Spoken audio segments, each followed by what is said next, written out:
A few moments later.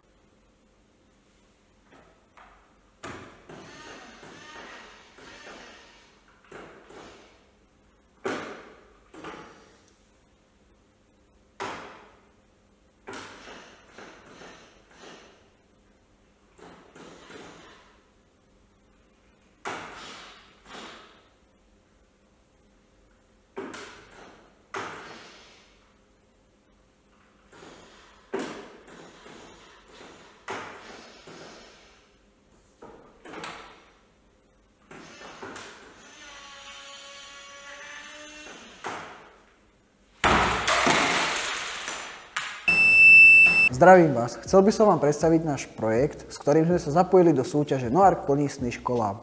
Ide vlastne o ovládanie robotickej ruky pomocou stykačového zapojenia, ktoré sa využíva v praxi. Zapnutím prúdového chrániča privedieme napätie do obvodu a rozsvieti sa nám červená kontrolka, ktorá nám signalizuje, že obvod je pod napätím.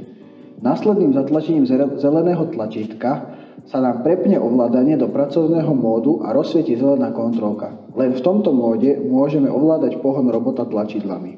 Pomocou reverzačného prepínača zmeníme smer pohybu motorov robota. V prípade nebezpečenstva máme umiestnené tlačidlo núdzového vypnutia, po ktorého zatlačení sa nám vypne zariadenie do základného módu, kedy sa nám odstavia všetky pohony a rozbliká sa výstražné svetielko a spustí varovný signál.